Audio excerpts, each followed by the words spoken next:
একদিন আমার কাছে ১৫ বছর বয়সী ছেলে এসে হাজির হল। সে এমন একটি ইচ্ছা প্রকাশ করল যা শুনে আমি কিছুটা অবাক হয়ে গেলাম। এত অল্প বয়সে এতটা সাহসের সাথে নিজের মনের কথা বলতে পারা সত্যিই অদ্ভুত ছিল। আমি ভাবলাম তার কম বয়স ও সরলতার কথা বিবেচনা করে আমি চুপ করে থাকাই ভালো মনে করলাম। তবে তখনকার পরিস্থিতি এমন ছিল যে আমার হাতে কিছুটা অর্থের প্রয়োজন ছিল।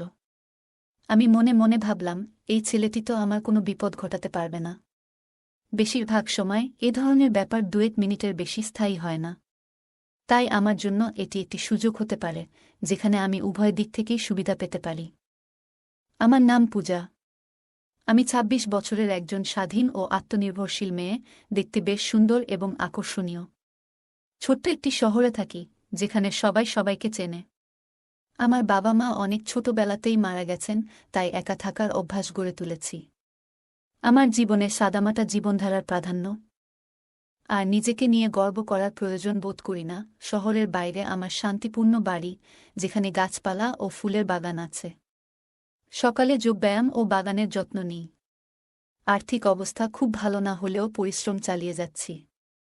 বই আমার প্রিয় সঙ্গী, বিশেষত রোমাঞ্চ ও প্রেমের গল্প। একা থাকার জন্য ঘরের কাজগুলো নিজেই করি। সেদিন একটু গরম থাকায় দোপাট্টা পরিনি, এমন সময় দরজায় হালকা টোকা পড়ল। দরজা খুলতেই দেখি পাশের বাড়ির ছেলেটি, যার নাম রাহুল, দাঁড়িয়ে আছে। রাহুল মাঝে মধ্যেই আমার বাড়িতে আসে। আমাদের মধ্যে একটি ভালো বোঝাপড়া আছে। আমাদের বাড়ির আশেপাশে প্রায়ই একটি ছেলে ঘুরে বেড়াত, যার বয়স খুব বেশি হলে ১৫ বছর হবে। তার চোখে কৌতূহলের ঝিলিক ছিল, যা যেন অনেক কিছু বলতে চাইছিল কিন্তু প্রকাশ করতে পারছিল না। একদিন সে এসে বলল, দিদি, আপনার কাছে আমার কিছু দরকার। তার চোখে এমন এক ধরনের উজ্জ্বলতা ছিল যা কিছু লুকানোর চেষ্টা করছিল। আমি তাকে ঘরে আসতে বললাম এবং জিজ্ঞাসা করলাম, তোমার কি প্রয়োজন? ঘরে ঢোকার পর আমি তার চোখে কিছুটা অদ্ভুত এক ঝিলিক লক্ষ্য করলাম। সে আমার দিকে এমনভাবে তাকাচ্ছিল যেন কিছু বলতে চাইছিল কিন্তু বলতে পারছিল না। তার দৃষ্টি বারবার আমার পোশাকের দিকে গিয়ে আটকে যাচ্ছিল, যা আমাকে কিছুটা অস্বস্তিতে ফেলে দিল। সৌজন্য বিনিময়ের পর সে বলল, আমি একা থাকি এবং আপনার সাথে একান্তে কথা বলতে চাই। আমি আপনাকে কোনো অসুবিধায় ফেলব না, বরং আপনার প্রয়োজন মেটাতে সক্ষম হব। আমি ছেলেটিকে মাথা থেকে পা পর্যন্ত একবার দেখে নিলাম। উচ্চতায় বেশ লম্বা হলেও বয়সে সে বেশ তরুণ। আমি তাকে বিনয়ের সাথে জানিয়ে দিলাম, তুমি এখনো খুব ছোট এবং আমি মনে করি না যে তোমার বয়স এই ধরনের কাজে উপযুক্ত। আমি এর মধ্যে নেই। কিন্তু সে হেসে বলল, আমি ছোটবেলা থেকেই অনেক অভিজ্ঞতা পেয়েছি, মাত্র ১-০ বছর বয়স থেকেই এই কাজ করছি। আমার কোনো পরিবার নেই, আমি একাই সবকিছু সামলাই। আমাকে বিশ্বাস করুন, আমি আপনাকে নিরাশ করব না, বরং আপনার প্রত্যাশা পূরণ করতে সক্ষম হব। তার কথা শুনে আমি সত্যিই অবাক হয়ে গেলাম। সেই ছোট্ট ছেলেটি একা একা এত কিছু কিভাবে বলতেছে বুঝতে পারছিলাম না। আমি জিজ্ঞেস করলাম, তোমার বাবা মা কোথায়? সে বলল, আমি একা, বাবা মা নেই। অনেক ঘুরে বেরিয়েছি, তবে এবার এই কাজ শুরু করেছি এবং ভালোই চলছে। এখন আমি কাজটা আরও বড় করতে চাই, তাই আপনার সাথে কথা বলতে এসেছি। যদি আপনি সাহায্য করেন তবে আপনার উপকারে আসব। তার এই কথা শুনে আমি অবাক হলাম। আসলে আমারও এমন একজন সহকারীর প্রয়োজন ছিল যে ছোটখাটো কিছু কাজ সামলে দেবে, আর সেও আমাকে এমন প্রস্তাব দিয়ে দিল। পরের কথাটা ছিল, যদি তার সাথে চুক্তি করি তবে প্রতি মাসে কিছু অর্থ পাব, যা আমার জীবিকার জন্য বেশ সহায়ক হবে। তবে এটাও ভাবলাম, যদি কোনো কারণে সে সময়মতো অর্থ দিতে না পারে তবে আমার জন্য সমস্যা হতে পারে। তবে সে ছিল মাত্র ১৫ বছরের এবং সহজেই তাকে আমার প্রয়োজন অনুযায়ী পরিচালনা করতে পারব। তাই নিজের সুবিধা বিবেচনা করে চুক্তি পাকাপাকি করলাম। আমিও একা ছিলাম, তাই দোকানটি তাকে ভাড়া দিয়ে দিলাম। সে বলল, দোকানেই সে থাকতেও চায়, কারণ তার আপনজন বলতে কেউ নেই। এতদিন রাস্তার উপর কাজ করত, এখন দোকানেই সেটি চালাবে। এতে আমারও আপত্তির কিছু ছিল না। ঠিক আছে, শুধু সময়মতো টাকা দিয়ে দিও, বললাম তাকে। এরপর সে দোকানে নারীদের ব্যবহারের কিছু জিনিসপত্র নিয়ে এসে সাজিয়ে রাখল। দেখতে পেলাম মাত্র কয়েক দিনের মধ্যেই তার কাজ বেশ ভালোই জমে উঠেছে। সারাদিন দোকান খোলা রাখত, আর অনেক মহিলারা তার দোকানে জিনিস কিনতে আসতেন। রাত হলে দোকানেই ঘুমিয়ে পড়ত। দীর্ঘদিন ধরে দোকানটি ফাঁকা পড়েছিল। আগেও কয়েকবার দোকানটি ভাড়া দিয়েছিলাম, কিন্তু কেউ বেশি দিন এখানে থাকতে পারত না।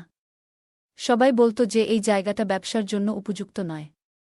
এমনকি ভেবেই নিয়েছিলাম এই দোকানটি আর কেউ ভাড়া নেবে না, কিন্তু এই ছেলে শুধু ভাড়াতেই নেয়নি, বরং দোকানটি চালিয়েও বেশ জমিয়ে তুলেছে।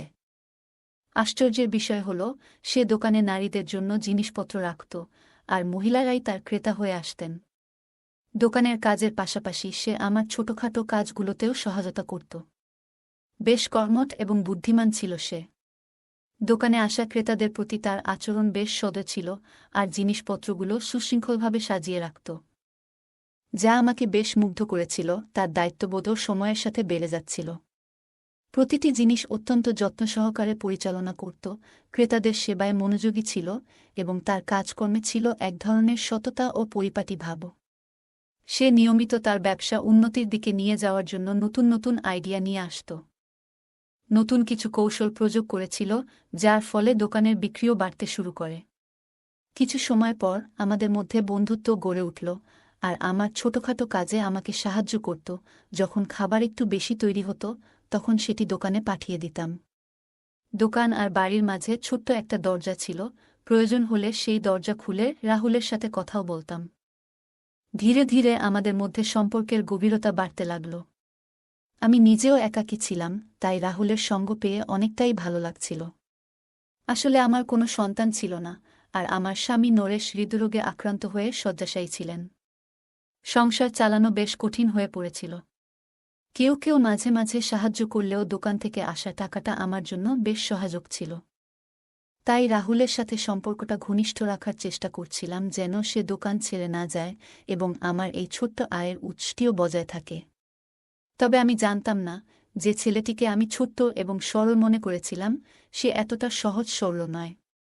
আমাদের সম্পর্কের গভীরতা বাড়তে থাকলে আমি তাকে আমার বাড়ির ভেতর আসার অনুমতি দিলাম। ছোট ছোট কাজের জন্য সে আমার বাড়িতে চলে আসত, আর বাকি সময় দোকানেই কাটাত। আমার স্বামী নরেশেরও এতে কোনো আপত্তি ছিল না, কারণ আমার কাছে সে তখনও 15 বছরের একটি বাচ্চাই ছিল। বরং রাহুলের উপস্থিতিতে আমাদের জীবনটা অনেকটাই জীবন্ত হয়ে উঠেছিল। আগের মতো একাকিত্ব আর মনমরা ভাবটা ছিল না।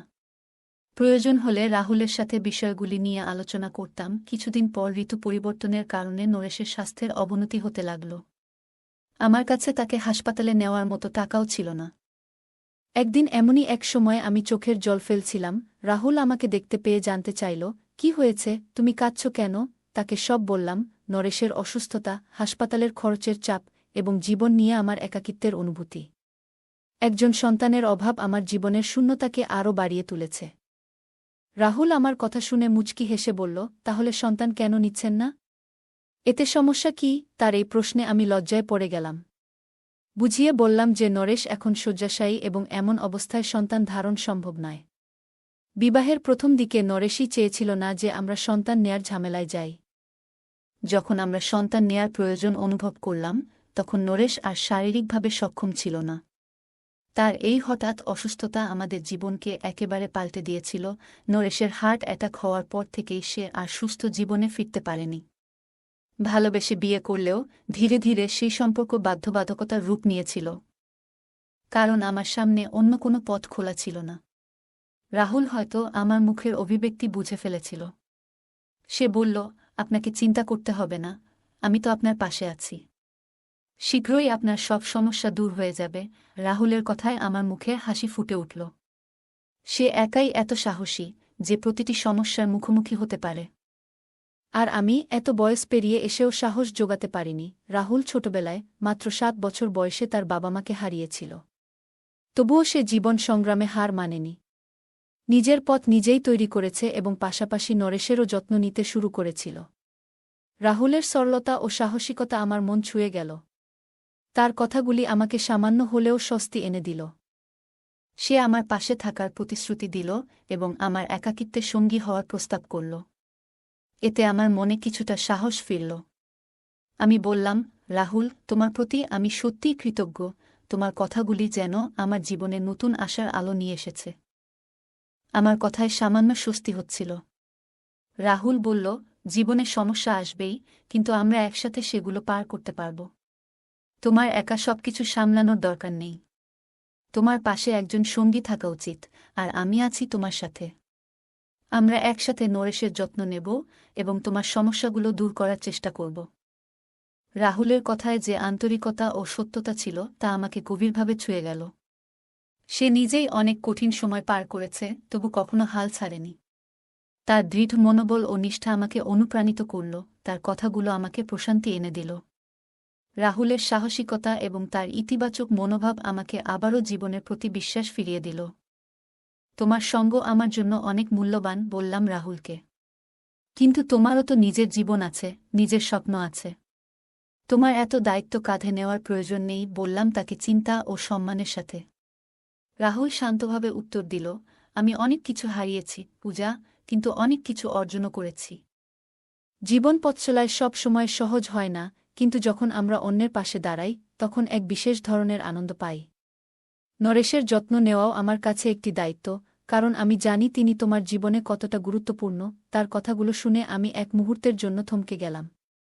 ভাবতে লাগলাম, কেউ কি সত্যিই এতটা নিঃস্বার্থভাবে সহায়ক হতে পারে? তবে এসব চিন্তা এড়িয়ে দিলাম। যখনই আমি কোনো কাজে বাইরে যেতাম, রাহুলই নরেশের পাশে থাকত এবং তার সঙ্গ দিত। তাদের মধ্যে ঠিক কী কথোপকথন হতো আমি জানতাম না। তবে আমাকে দেখলে রাহুল শান্ত হয়ে যেত। রাহুল প্রতিশ্রুতি দিয়েছিল সে আমার সকল অভাব পূরণ করবে। তার এ কথায় আমার মুখে হাসি ফুটে উঠেছিল। আমি সন্তানের অভাব অনুভব করছিলাম, আর এই শূন্যতা পূরণের ইচ্ছে আমার মধ্যে ছিল। তবে এই ইচ্ছা রাহুল কিভাবে পূরণ করবে সেটি আমার কাছে ছিল এক প্রশ্ন। তবুও তার আনন্দের জন্য আমি মনের কষ্টটা গোপন করে হাসি মুখে ছিলাম। কিছুদিন পর হঠাৎ করে আমার শারীরিক অবস্থা কিছুটা পরিবর্তন অনুভব করলাম।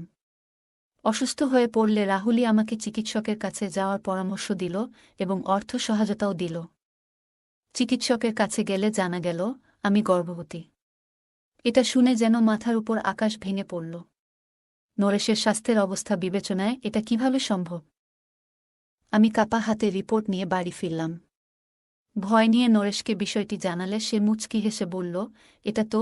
নরেশ এসে বলল, সম্ভবত আমি এখন একজন সন্তানের বাবা হওয়ার জন্য প্রস্তুত। যদি ঈশ্বর আমাদের এই সুখবর দিয়ে থাকে তাহলে একে হাসিমুখে গ্রহণ করো। নরেশের কথায় আমি অবাক হয়ে গেলাম। সত্যিই কি আমি নরেশের সন্তানের মা হতে যাচ্ছি? এটা বিশ্বাস করা কঠিন ছিল, কারণ তার স্বাস্থ্যে কোনো বড় উন্নতি দেখা যাচ্ছিল না। তবে আমি মেনে নিলাম যে হয়তো আমি নরেশের সন্তানের মা হতে চলেছি। এরপর থেকে নিজের যত্ন নিতে শুরু করলাম, আর রাহুলও এটা জানতে পেরে ভীষণ খুশি হল, যেন তার নিজেরই বাড়িতে নতুন অতিথি আসছে। দোকানের কাজ থেকে ফ্রি হলে রাহুল প্রায়ই আমাদের বাড়িতে চলে আসত। সে নিজেই নরেশের যত্ন নেওয়ার দায়িত্ব নিয়েছিল এবং আমাকে স্বস্তি দিতে নানা কাজে সাহায্য করত। এমনকি আমার জন্য ফল ও জুস নিয়ে আসত। তার দোকানও ভালো চলছিল, আর দিনগুলো এভাবেই কেটে যাচ্ছিল। অবশেষে ৯ মাস পরে আমি একটি সুন্দর শিশুর জন্ম দিলাম। মজার বিষয় হল, শিশুটি আমার বা নরেশের মতো দেখতে নয়, বরং অনেকটা রাহুলের মতো লাগছিল। আমি কখনো শিশুর মুখের দিকে তাকাতাম, কখনো রাহুলের দিকে।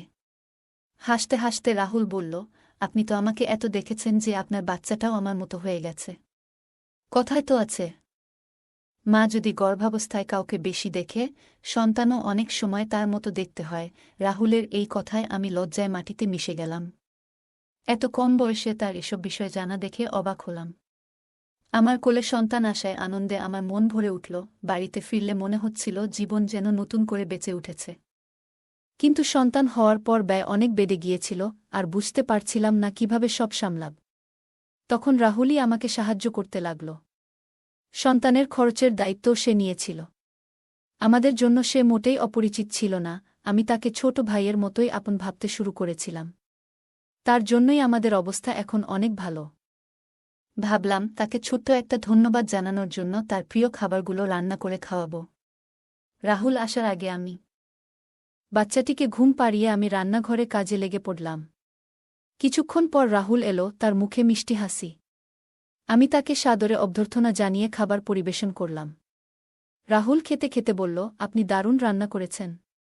আপনার সাহায্য করতে পেরে আমি সত্যিই খুশি। তার কথাগুলো শুনে আমার মন ছুঁয়ে গেল। আমি বললাম, রাহুল, তোমার সাহায্য ছাড়া আমার জন্য জীবনটা অনেক কঠিন হতো। সে বিনয়ের সাথে বলল, আমি যতদিন আছি আপনার কোনো অভাব হবে না। তার কথাগুলো আমাকে আরও আশ্বস্ত করল। রাহুলের সহায়তা ও সমর্থন আমাকে ও আমার সন্তানকে এক নতুন শক্তি দিল। সময়ের সাথে সাথে আমার ছেলের সাথে আমার জীবনেও একটা স্বাভাবিকত্ব চলে এলো। যদিও রাহুলের সাহায্য সবসময় অমূল্য ছিল, তবু আমি নিজে নিজের পায়ে দাঁড়ানোর চেষ্টাও করছিলাম।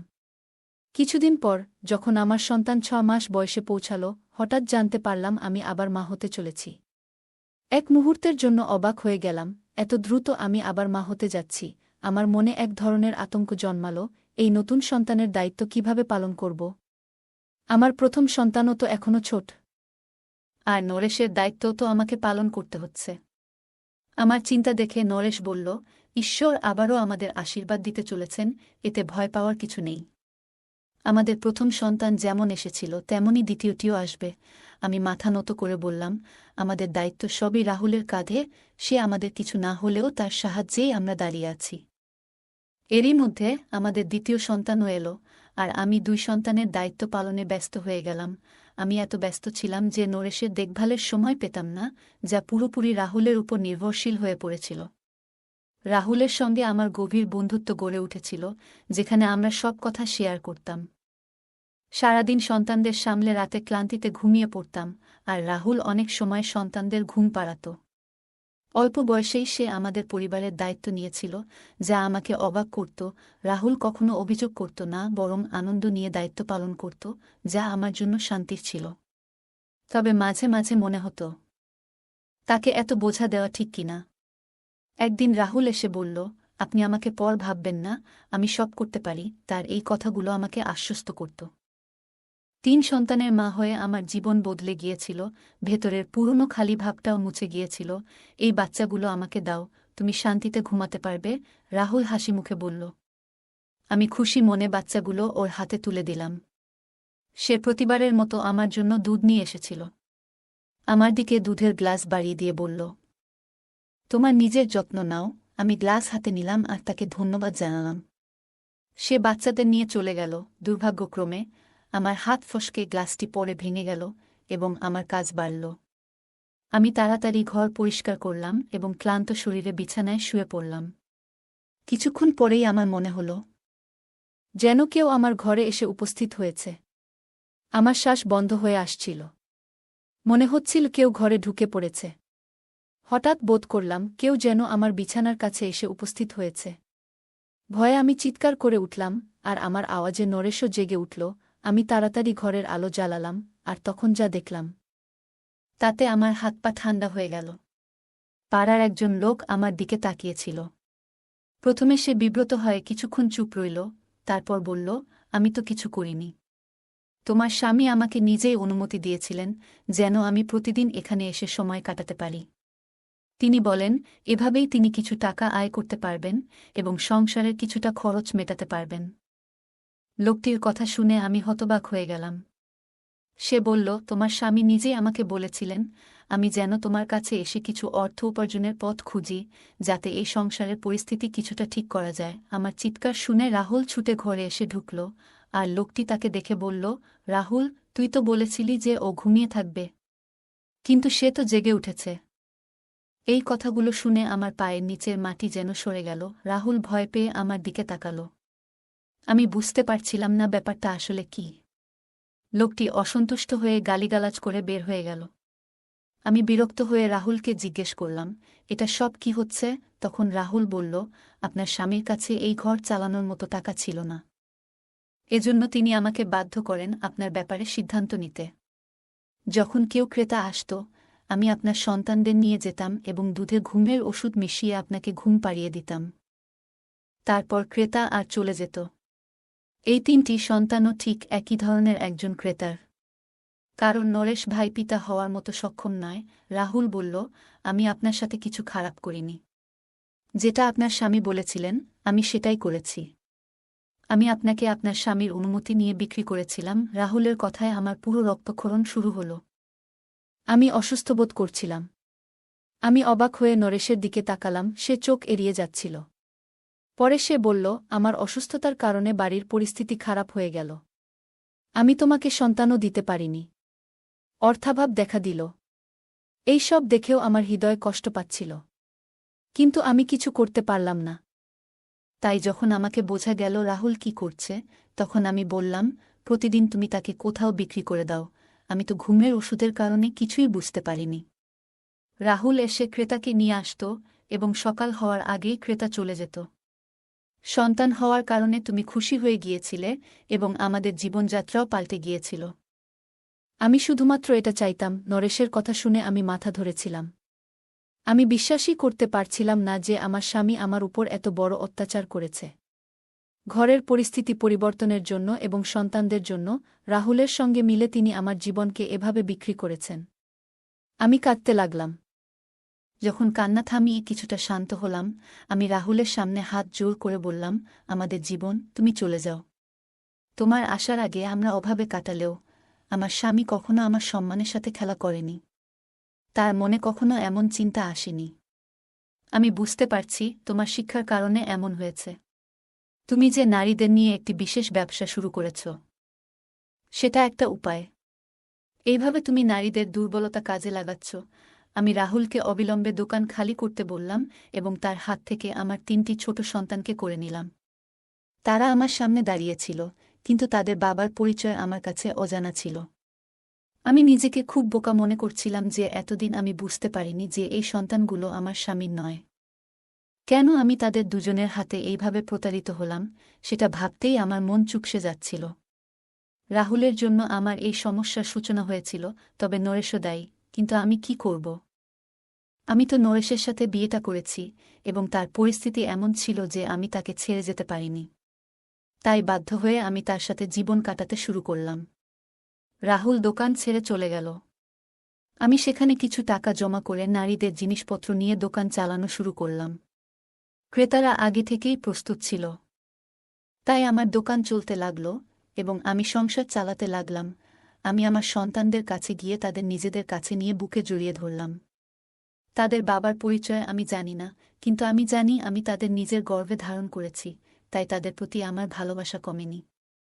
আমার মন এখনও সেই ধাক্কা থেকে সেরে উঠতে পারেনি যে আমার স্বামী এবং তার বন্ধুরা আমার বিশ্বাসের সাথে এত বড় প্রতারণা করেছে। কিন্তু সময়ের সঙ্গে সঙ্গে আমি আমার জীবনে নতুন একটি দিশা পেতে চাইছিলাম। আমি আমার সন্তানদের সঙ্গে নতুন একটি অধ্যায় শুরু করতে চেয়েছিলাম যাতে তাদের ভবিষ্যৎকে উন্নত করতে পারি। দোকানটি এখন আমার দায়িত্ব হয়ে গিয়েছে। প্রতিদিন সকালে সন্তান স্কুলে পাঠানোর পর দোকানে এসে ক্রেতাদের চাহিদা পূরণ করা আমার দিনচর্যা হয়ে উঠেছিল। কিছুকাল পর আমি ধীরে ধীরে আমার কঠোর পরিশ্রম দিয়ে দোকানকে এগিয়ে নিতে শুরু করলাম।